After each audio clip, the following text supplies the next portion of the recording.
Okay, so we shall discuss now. Am I audible to you all? Please let me know.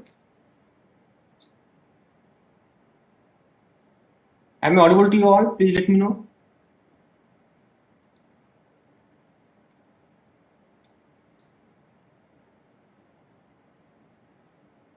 Am I audible? You can give audio response. Huh? Let me hear also that you are also audible to me. Am I audible to you? Yes, sir. Right.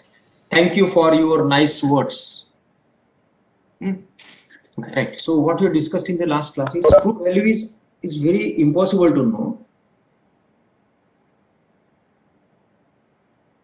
So true value is, as it's very impossible to know, we are trying to catch up the value. We are trying to always, or we are attempting to go for the true value. So it is unknown and unknowable. And to measure the, say for example, we take some measurement. Suppose measurement of the length of cylindrical bar. We consider that the measurement equipment that is used, will it give accurate measurement if suppose faces are not plane, if the surfaces are having some kind of waviness over that, if the surfaces are not parallel, then what is going to happen? It will not going to give the true value. There is very simple example that we have taken in the yesterday's class. So we always try to know that one, right? So true value is the one that is measured by X-lumper technique, that is, say, especially in the case of calibration, which is a method that is agreed upon by the experts. So there is some agreement, there is some, say, analysis of the process of the method of measurement, and on analyzing we come to know, or we come to know that yes, we can agree upon the accuracy derived through the measurement process. So it is nothing but some discussion or some agreement by the experts, right, as being the sufficiently accurate measurement is done or not, or required accuracy is achieved or not, is seen from this one, right? So now let us come to the word then how to understand about this accuracy. Say the process of measurement, we have given repeated times the same and standard input to the measurement system. How it is going to reflect on the measurement, that is to be understood by the term bias and the precision. Let us understand what is precision. So what we studied to this point of time is accuracy is expressed in terms of the bias and precision. That is the word, if you recall, the closeness to the true input applied to the system is nothing but your accuracy. It's a very simple definition of the accuracy. So this closeness is very important, right? The closeness is very important, and then it is then expressed in terms of some kind of shift over and some kind of the precision that we have there, right? Then the deviations. Anything somebody want to say?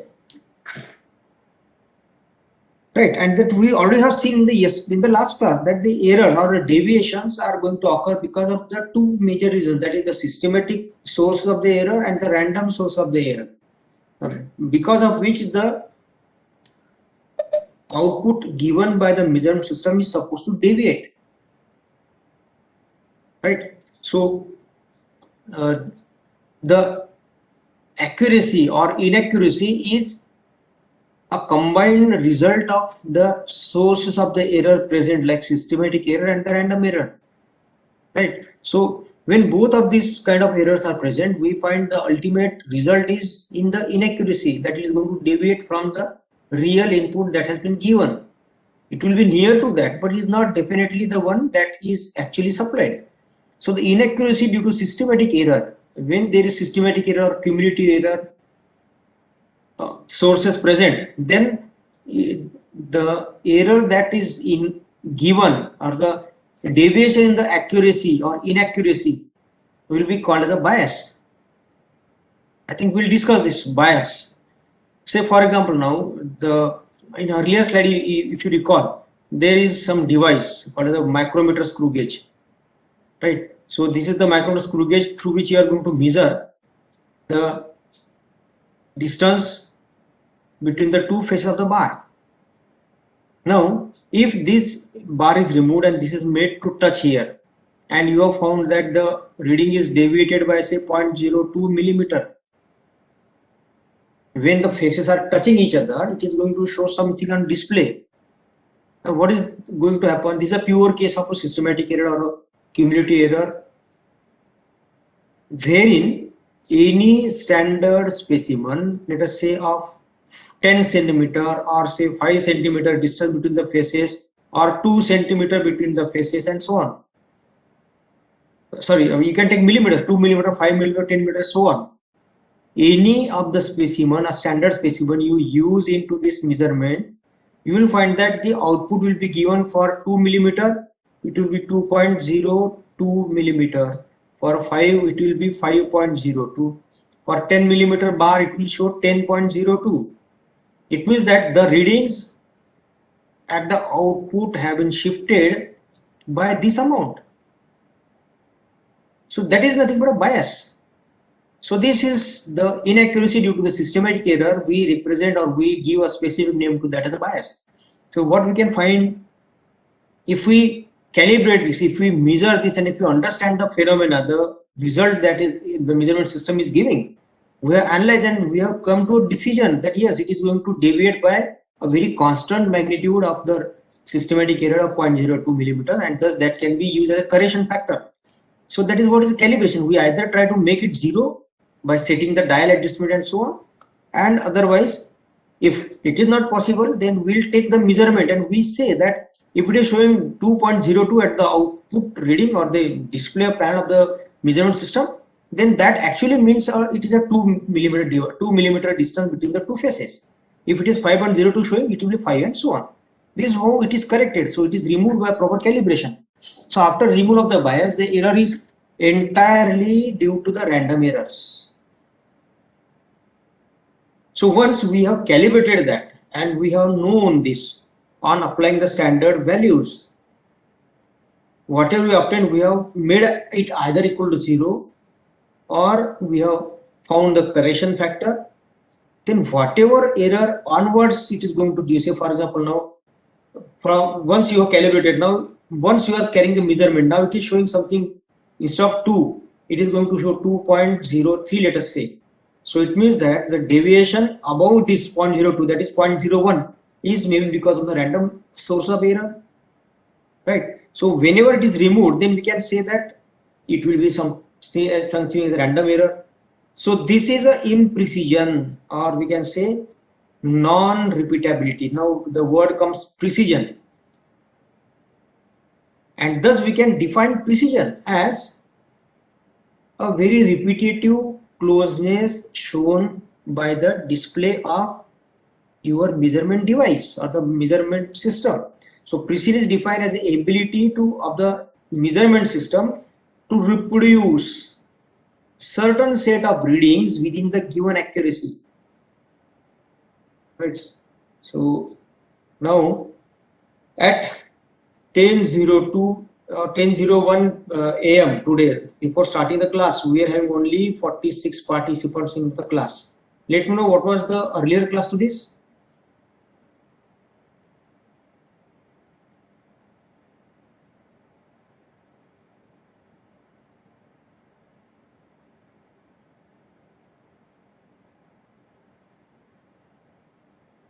At what time that class was left, or at what time you were free?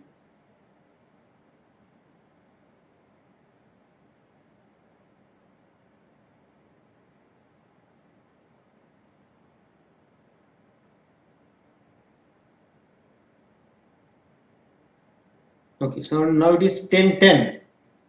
More than that, I think it is something 10:10 a.m.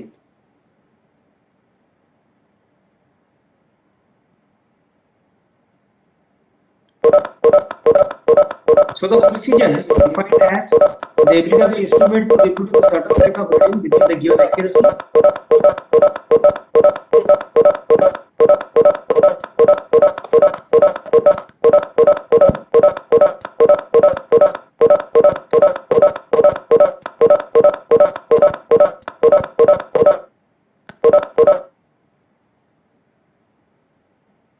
Right. Then the ability with which it is going to reproduce, if it is better, we'll say it is highly precise equipment or highly precise, say, measurement device. So the highly precise device will give the same output for the given input when reading is repeated number of times. Say for example, different sets of readings have been taken with the same standard input, right? The similar values or the same values will be reproduced number of times. Then that will be called as a highly precise equipment, right? So if a precision error is 1%, then the repeated readouts of the same input information or same input entity under measurement will lie within plus minus 1%. It's very clear to know. So precision of the instrument depends on the factors which are causing the random or accidental errors. I think we have already seen that whatever is the error we have found out as a systematic error or the cumulative error, and once we have known this magnitude of that, whatever is left over is nothing but random or the accidental error that is present at the display of the instrument. So once the precision of the instrument is found out, then the error sources because of the systematic error is found out, then only thing left is the random and accidental error, and that is going to play a major role in precision of the instrument. So extent of the random errors or precision is given set of measurement that can be quantified by the statistical method. So we have to use only statistical method for finding this out, right? Then coming to the precision, if a large number of readings are taken, now you see the word large number of readings. For the same input, we take sufficient number of readings taken to the same quantity by higher precision instrument, then the spread of the reading will be small. If suppose there are instruments, say instrument A, instrument B and instrument C, it is less precise, it is better precision, it is highly precise. If the same input is given to this instrument or the measurement system ABC, we will find the spread of the reading will be smaller. In this case of A, it will be very distant, it will be close, and here it will be too close. All the readings will be too close displayed by the instrument. So precision often thought as is incorrectly confused with the accuracy. Actually, it is different. Precision is different than the accuracy. It's very important to understand here. What is the precision? Is nothing but closeness of the readings that are given, and accuracy is nothing but the closeness to the true value. So accuracy is a very single entity under the multiple sets of reading. Suppose you are taking 10 readings, each reading will have its own accuracy, but the spread of the 10 different outputs from the measurement system will be combiningly giving precision of that measurement system. So precise instrument need not to be accurate, it's very obvious, and vice versa.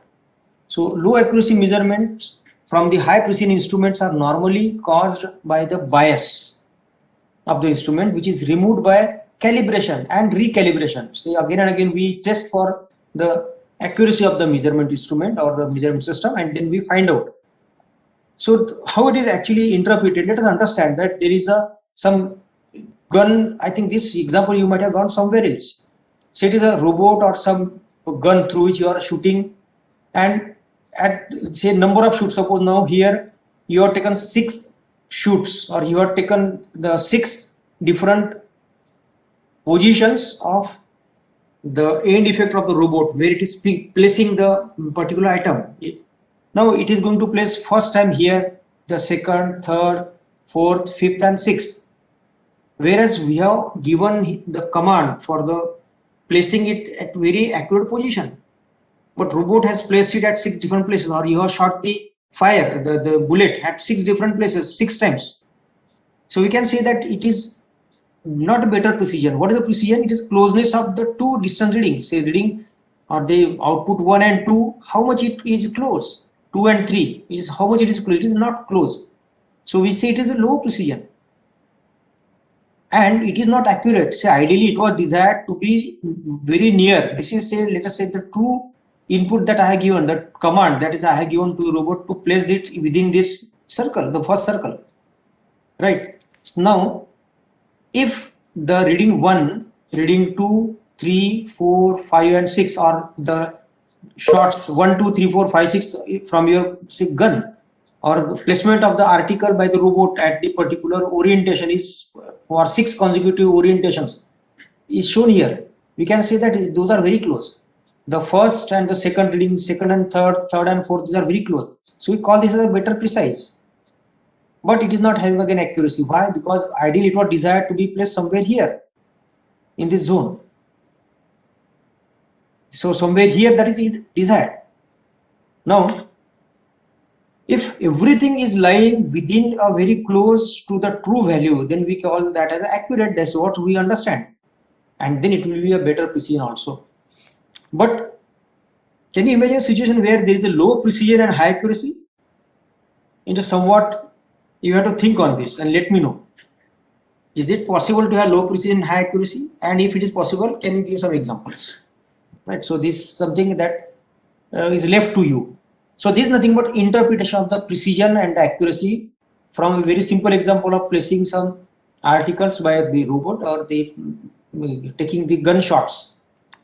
Right. Now here is a very important word called as repeatability and reproducibility, which is going to have very close association with the precision and the accuracy of the system.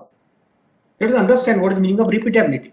So repeatability is a process that describes the closeness. I think again we are coming to the word closeness of the display of the measurement system, that is the output reading, when the same input is applied number of times over a short span of measurement time, so that the condition remains same, measurement condition remains same, so that the same instrument and same observer is there, so that the location and conditions of the instrument, the ambience, the operator, everything remain maintained throughout the same. Then that will be called as repeatability. For example, now you are taking again, let us come to the measurement of a pressure using the bottom pressure gauge. Now you are applying some standard fixed pressure through the calibrated device. You are taking reading. First reading is taken. Again you repeat the same process number of times. Suppose 10 times you are repeated within 5 minutes span with the same instrument, same measurement condition and all other things. Then we can call that as repeatability of the pressure measurement device, that is the bottom pressure gauge, is good if all the readings are lying very close to the earlier readings. Say all the 10 readings are going to show more or less same value at all the 10 different instances of measurement, right? Whereas reproducibility is something that describes the closeness of the instrument or the measurement system readout for the same input. If the conditions are changed, like there are changes in the method of measurement, We change the method of measurement, we change the observer, then we change the measuring instrument even. Instead of having a single bottom pressure gauge, we use the something else which is having the same range and same readout. Then we change the location, right? And the conditions of use and time of measurement is changed. Say everything is changed. Then that is called the reproducibility. So it is very natural that a measurement system can be giving good repeatability, but it is more important that it should have the good repeatability. So it associated with these studies rather than the instrument. Now, when we require or when we ask for the reproducibility, we are finding that the output measurement or the entity under measurement is important from the experimentation point of view. And it is difficult to achieve the reproducibility than the repeatability. Repeatability can be achieved, say it's very obvious. Same operator, same condition, same standard input given, you are supposed to get the same reading often number of times, say 10 times, 20 times, 100 times and so on. But suppose we change the time, location, instrument, so on, it's difficult. And even instrument, it is difficult to get the reproducibility. And actually this is what is the target, is what tried to be achieved, right? So an universal accepted phenomena is always reproducible. This is what is very important. That is what we said. If you recall the discussion of the standards and the different international standards that are agreed upon, those are agreed only and only after they found reproducible, right? So let us come to the next part, then, that is the resolution. How close I can measure between the input 1 and input 2. Say for example, earlier example of the bullet shots. Say first it is here, second it is here. Ideally it was required to be somewhere here. Now how close I can identify the difference between the two inputs. So if the input of the instrument is gradually increased from non-zero, just understand the phenomena first. We are increasing, say for example, with 0. Say after 0, a non-zero value, some non-zero value of the measurand, we increase the input. So input will have to reach certain minimum level so that the output, a minutest possible change in the output is detectable. So change in the instrument output reading is of a large enough magnitude to be detected. That is called the resolution. So the minimum value of the incremental input that is necessary to cause detectable output is known as resolution of the instrument. So it is the ability to find, say for example, this is my output display of the measurement device. Say for example, I take the pressure gauge, this is my scale, and say this is the very first graduation. Now when I start from this graduation 1 and then I slowly increase the input, and then it will slowly have addition of the input. The pointer of this instrument, the measurement device, the pressure gauge, will be at graduation 1 only. When I increase the input sufficiently so that the pointer reaches to some finite value, a smallest possible change into the position of the pointer, I can say that this is the smallest measurable output for the given input del, say del I, and that is nothing but the resolution of the instrument, right? So it defines the smallest measurable input change by the instrument display device, right? So it is defined. Now discrimination is defined as the smallest increment in the measured quantity that can be detected with certainty of the instrument, then indicate the fineness of the measurement instrument or measurement system, fineness of the measurement. Normally the least count, now let us understand this, least count is equal to the resolution. Go back to the early example of the pressure gauge. The minimum unit change of the input that is detectable must be there on the scale, and then this is nothing but the least count of the device. The minimum count for the entity displayed on the output is nothing but a least count, which is nothing but a resolution in that particular case. So normally, not always, normally the list count is equal to the resolution. High resolution can detect the smallest possible variation in the output. So this is very obvious. Now threshold is one more definition, is a particular case of a resolution. I think we will discuss this in some earlier next two or the third slide. We will discuss this. Is a particular case of resolution where the smallest measurable input above 0 is there. So I think I will come back to this again somewhere in the next slides. So digital readout resolution is the smallest display digit. Say for example, now it is a digital display of your measurement system. Let us say it is having 000 and 1, or say 40. It means that it is capable of measuring the minimum change in the input of 0.0001 units of that particular entity under measurement. So this is the smallest display digit, which is nothing but a last digit. So needs attention in analog devices. Whereas in analog, I think you are able to compare. This is analog display, this is the digital display for the same pressure, let us assume. So here we have to take proper care that this list count is to be designed, or the resolution is to be designed such that it is able to faithfully represent the smallest input that we have added. Somebody want to say something? Any doubt to this point? Let me know.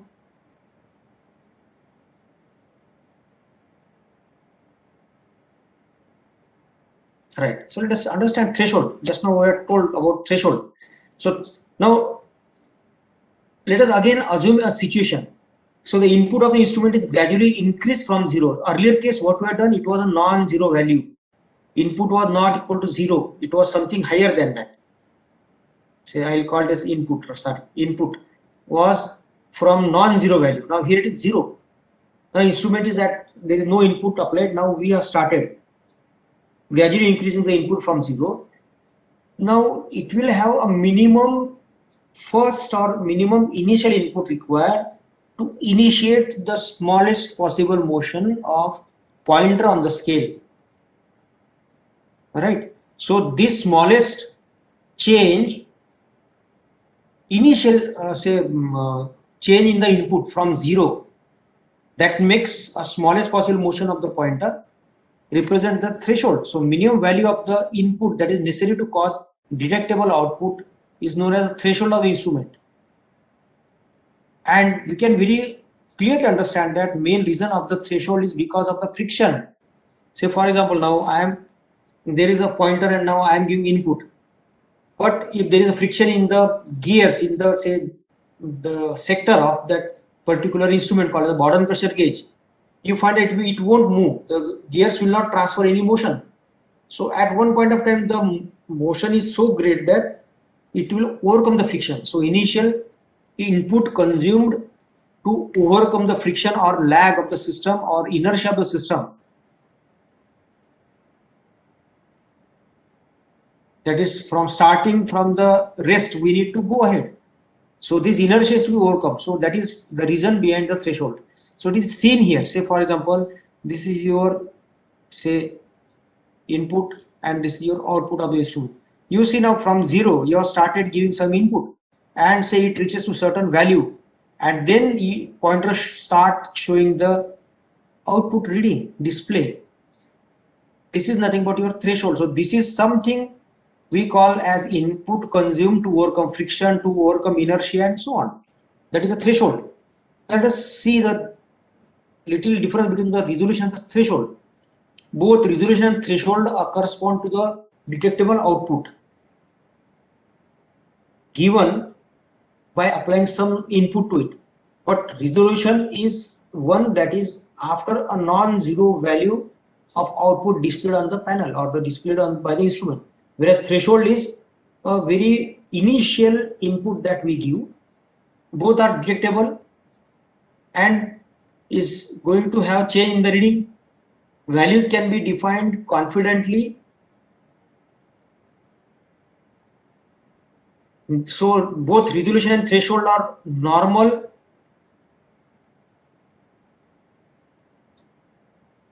To be present on the scale, maybe a normal scale and the vernier scale.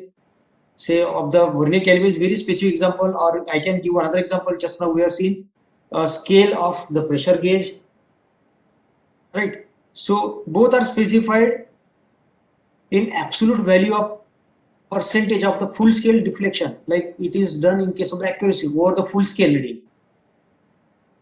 So manufacturer always are required to quote the absolute values of the resolution, threshold, accuracy, and so on as a percentage of the full scale reading. Take example of the car speedometer with threshold about 5 km per hour. Let us assume that your car, you are starting the car or your bike from zero. Now you try this one. You start the bike and very slowly you move. Say you go in the ground where there is no rush, and you start increasing the speed very slowly. And you find at particular point of the speed, the pointer start moving, the speedometer pointer start moving. So the initial time or initial input that is taken of a non-zero speed will be the threshold. Say for example, sometime you can observe that when the pointer comes to 5 km per hour, you find that it is going to consume that value of the speed, the acceleration, till it indicates the 5 km per hour. Earlier it is not going to show any deflection on the pointer. So it means that this is the threshold value. So if the vehicle starts from the rest and accelerates, no output reading is observed on the speedometer until the speed reaches 5 km per hour. So there is threshold. And now onwards, now suppose you increase the speed a little more, you may get a very unique increment in the output displayed on the speedometer dial. So both are non-zero actually. Maybe because of friction, maybe because of backlash, inertia, parallax, these kind of errors are seen, threshold and resolution. Now from the discussion, very clear that we want threshold to be minimum and resolution should be more and more accurate, more and more precise. More and more smaller value should be there in the resolution. That is what is ideal design, right? So now let us understand the static sensitivity. Any doubt in understanding these things? Let me know.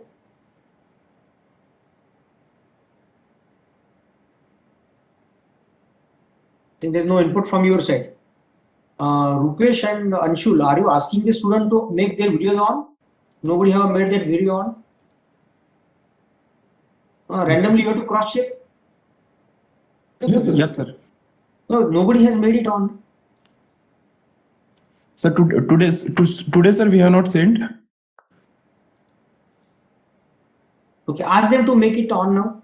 Yes, sir. Yes, sir. So we have now to understand what is the meaning of static sensitivity. Ratio of the magnitude of the response, that is output signal, to the magnitude of the quantity being measured, that is input signal, is nothing but a sensitivity. It's very similar to or very simple to understand. If I am going to give the proportional input, let us say del I as input, what is that I see on the measurement device in terms of del O? So that can be very simply called as a sensitivity of the instrument.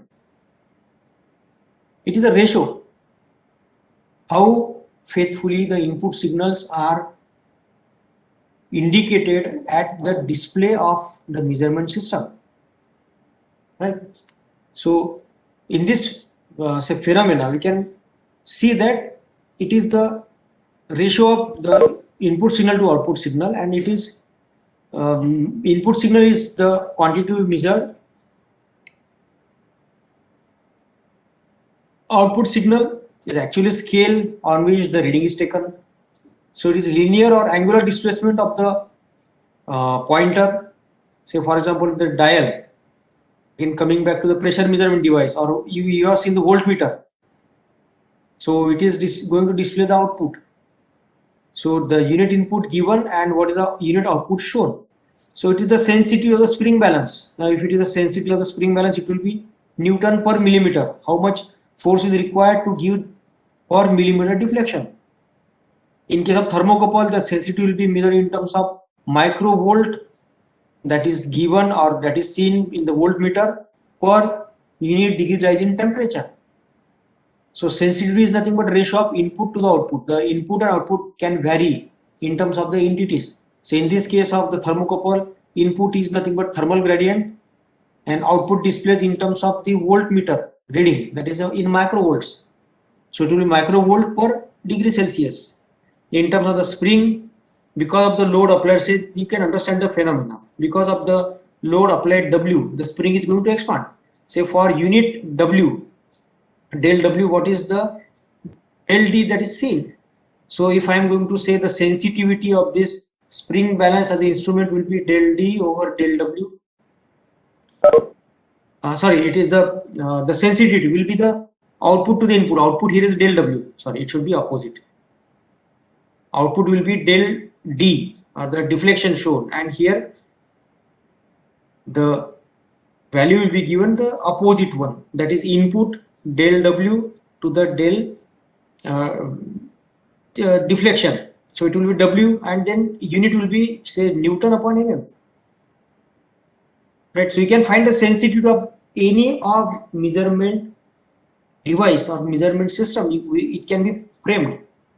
So many times this is very important when we go for multi-staging. Say for example, now you have to measure some pressure here, and it is asked that the device should be of 4 stages so that digital readout is given.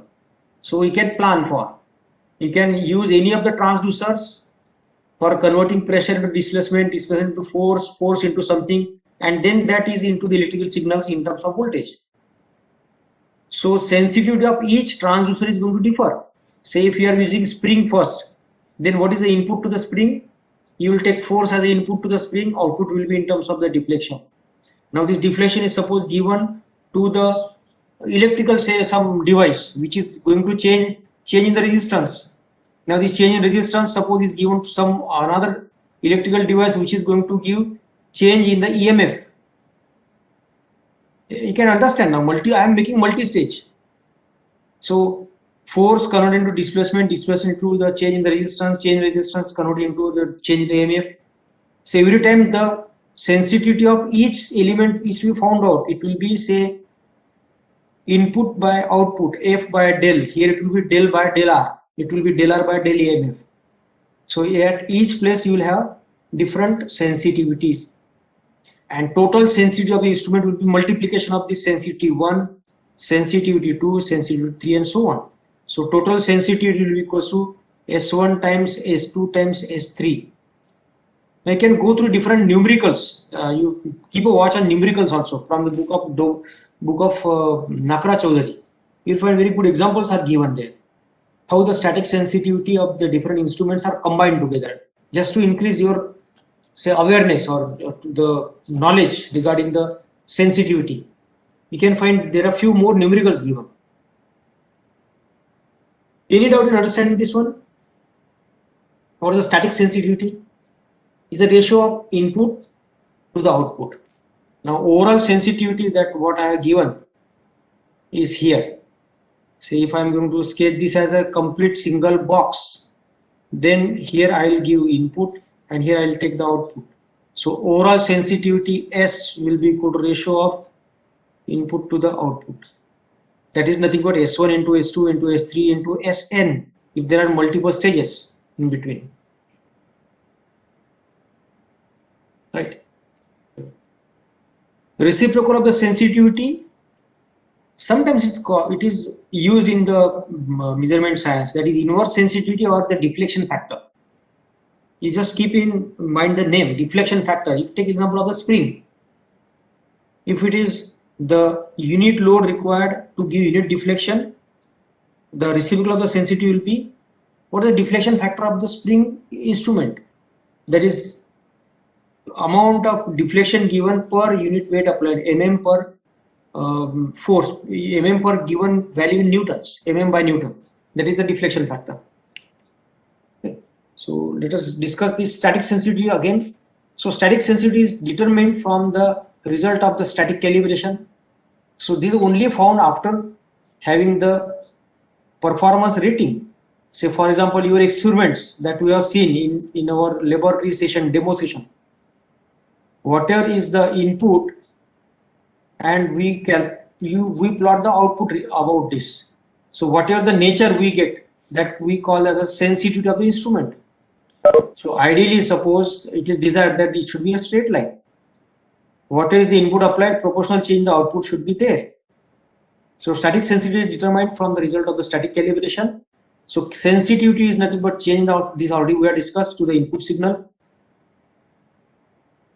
Right. Say QO by QI. Static sensitivity is the slope of the input output curve if the ordinates are represented as actual units. The instrument is linear, static sensitivity is constant, otherwise it is not. So linearity is very, I think that will come to the discussion, linearity. So coming to this is shown by the graph. Say it is output, is input. Just now we are discussing in case of the calibration. What we do, we find there are multiple readings, reading 1, 2, 3, 4, and so on. Then we draw a line which is approximately representing the phenomena of measurement. And then we found the change, say from any one of the coordinate, we find out what is the output that we got. Say this is the output. And from this one, we find out what is the input given. And then we check the sensitivity. Sensitivity is nothing but the output to the input.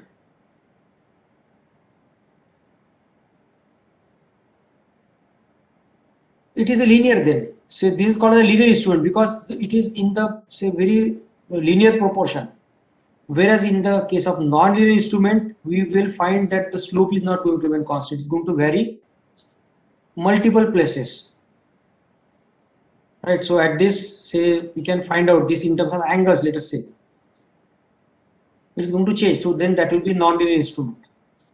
I think linearity is the next item that should have been there. I think will come. If it is not there, the next will come to this also somewhere in the slides.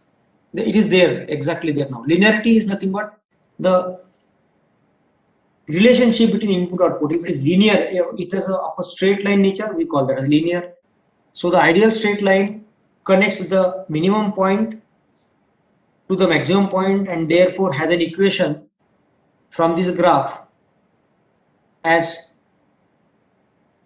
the output minus minimum, say O minus O minimum equals to O max minus O minimum. There are some notations given. I think I have skipped that part. This is the equation taken from some reference. Then O and O minimum, say if I take the linearity somewhere here, I think this we were discussing in earlier graph also. So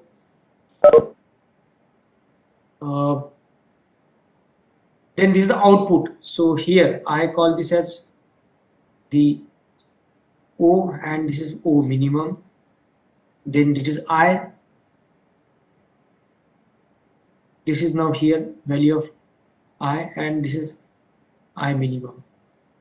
On graph, we can say decide this as a minimum point and the actual reading point, minimum input point and the actual reading point. So it is O minus O minimum. This is nothing but del. So this is the difference. Del or the change in the output, and this is nothing but change in the input. So this is I minus I minimum. See, I minus I minimum. So it is ratio of O max minus O minimum, I max minus I minimum.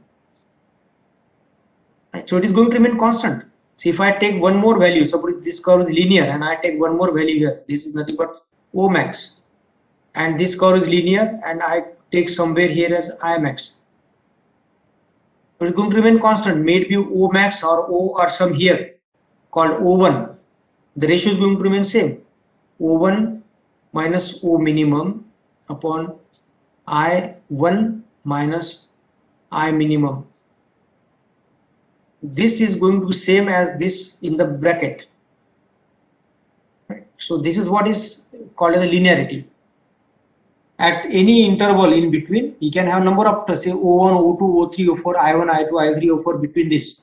The ratio is going to remain same.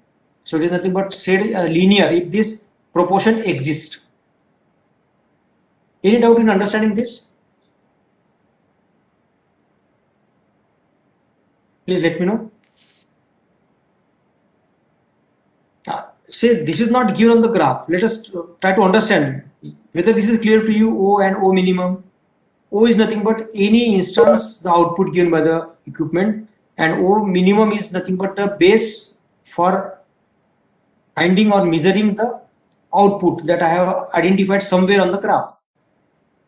Same is the case with minimum, the input, and then the ratio of any of the output shown minus minimum output, any of the input corresponding to this output, and the value of minimum input that I have set on the graph for measurement. Right. So coming back to linearity, if the instrument is linear, so there is no relation between linearity and accuracy. Even if it is not linear, it can be said as accurate and vice versa. Right. So linearity is always desirable. Why? Because it becomes a very simple mathematical calculation. A simple relationship exists between the input and output, which is very required for the scale conversion or interpolation. I think this word you have heard somewhere. Interpolation and extrapolation, something like that. So in control system, it's very desired that design and analysis of this linear systems is very easy and very easy to implement also for control of the process and the other equipments.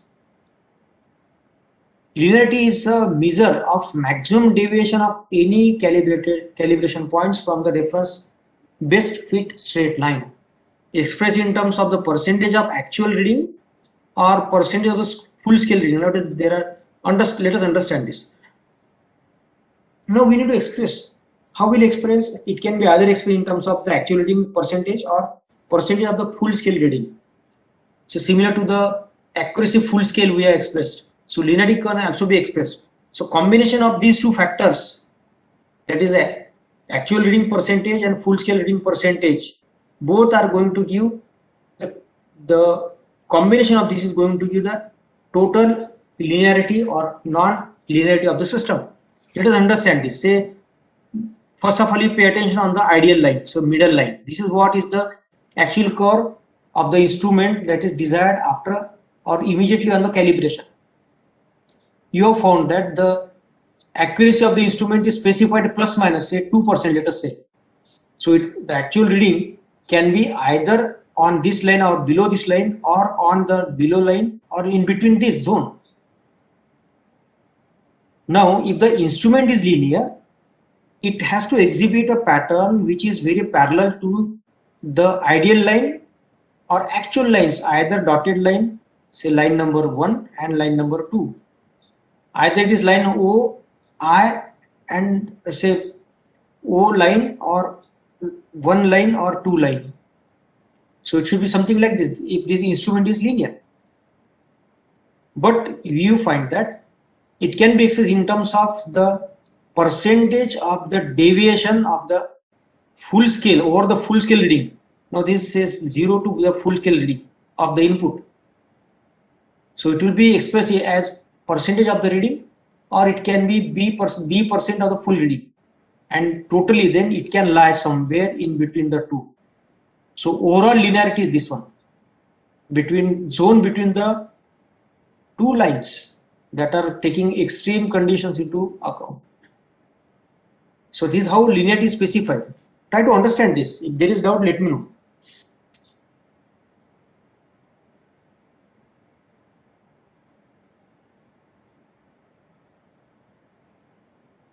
Okay. I think we'll move ahead then. So the difficulty arises in expressing the error of non-linearity for the different reason that there exist many ways to express this error. You can express that in terms of the full scale reading or the true scale reading and so on. The difference arises in the way in which the ideal or say best fit line from the earlier graph, the best fit line or straight line is set up first of all through the calibration process. Then the line positioned by the usual calculated statistical averaging method of least square feet or other forms of the line fitting calculation can also be used. Then the linearity can be specified by a number of ways. Say first of all, let us say this is the best fit straight line. So this is actual curve. If an instrument is non-linear or measurement system is non-linear, it is going to have the readings spread about some pattern. And now on joining the nearest position, what I have found that this is the actual curve of input-output relationship shown by the measurement system. Let us say that is actual performance curve.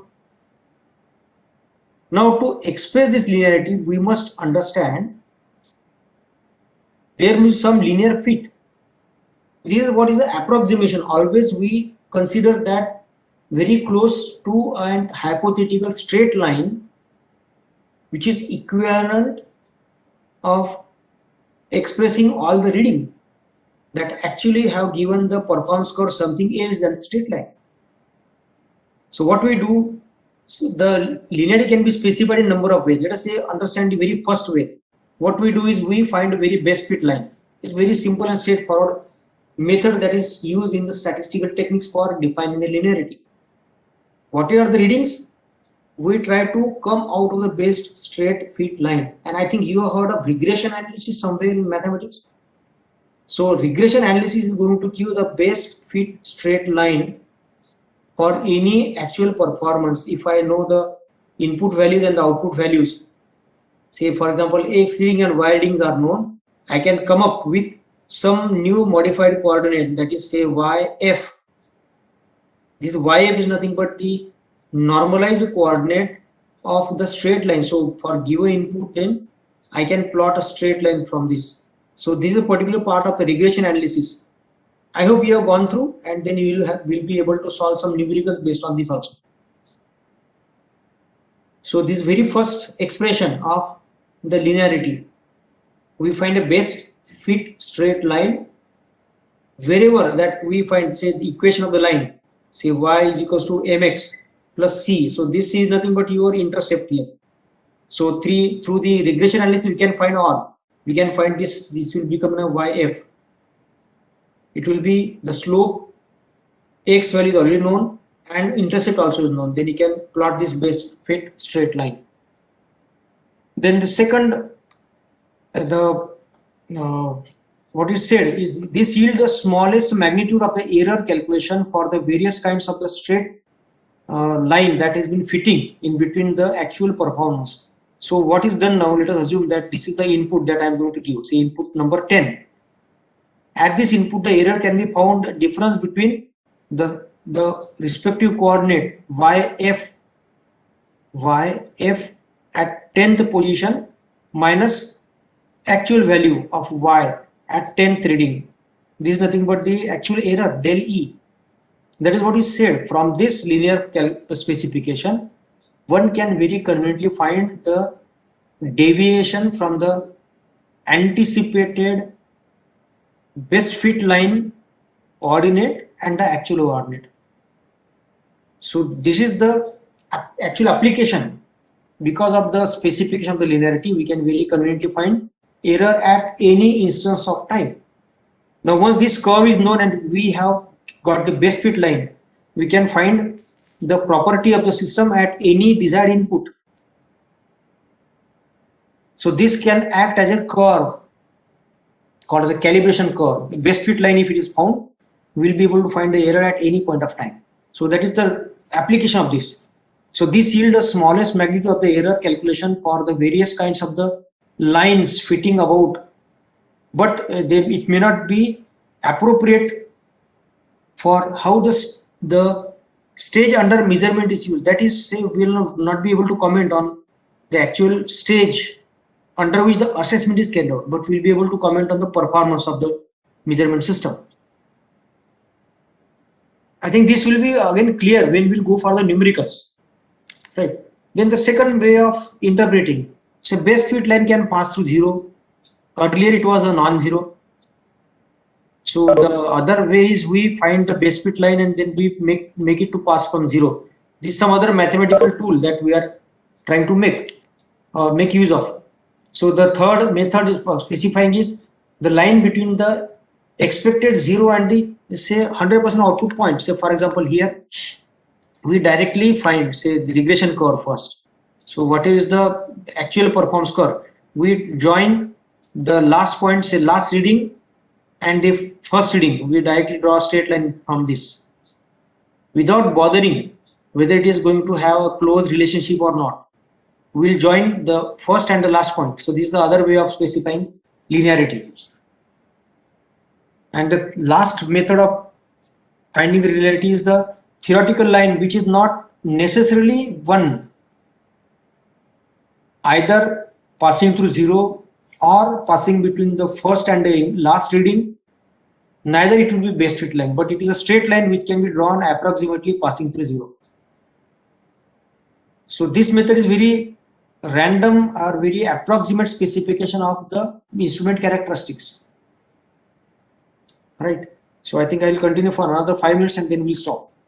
Now the dead band. Now let me know any difficulty in understanding the linearity, the bias, then the threshold, resolution, list count, precision and accuracy, because these are the terms we have studied today.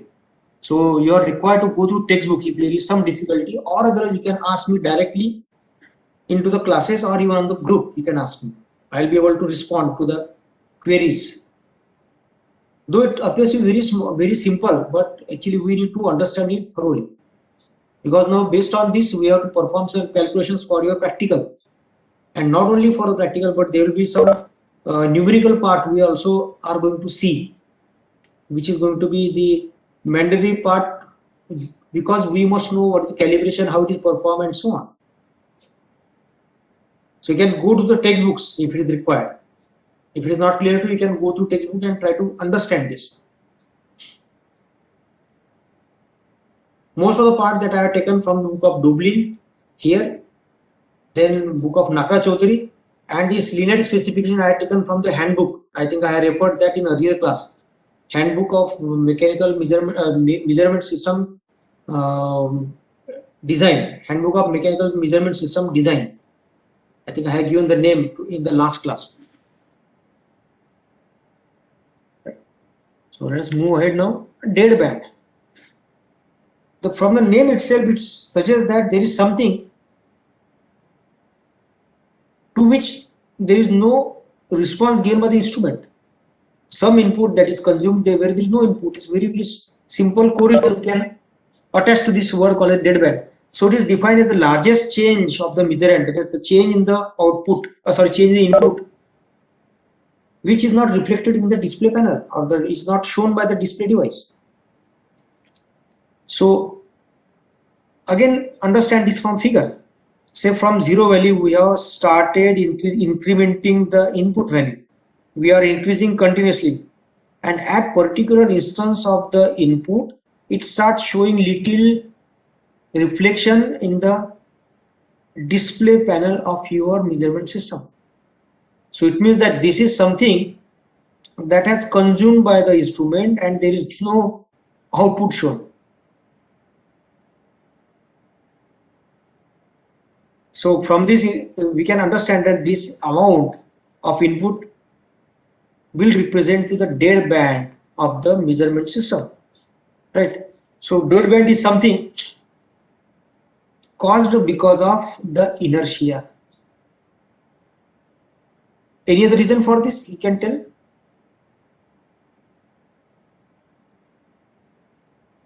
Say like I am saying you always that you join on time, but there are there are students those who are not following this.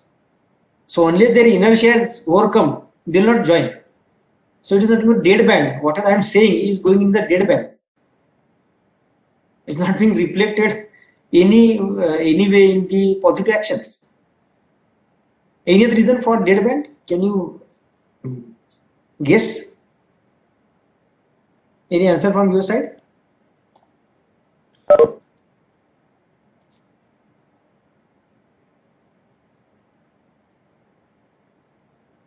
Any answer?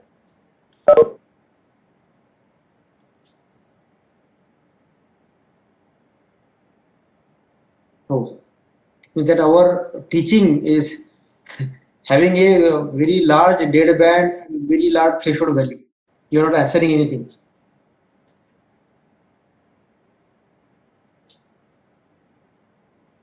Am I audible?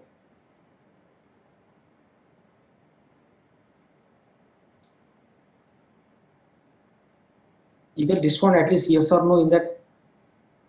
I will be very happy to hear your voices. Huh? Am I audible?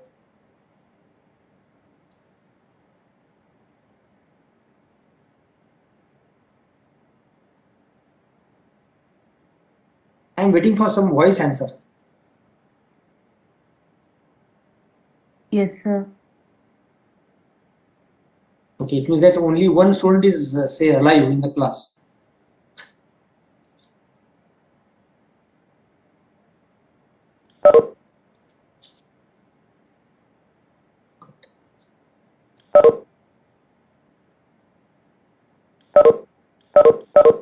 Any doubt in understanding to this point?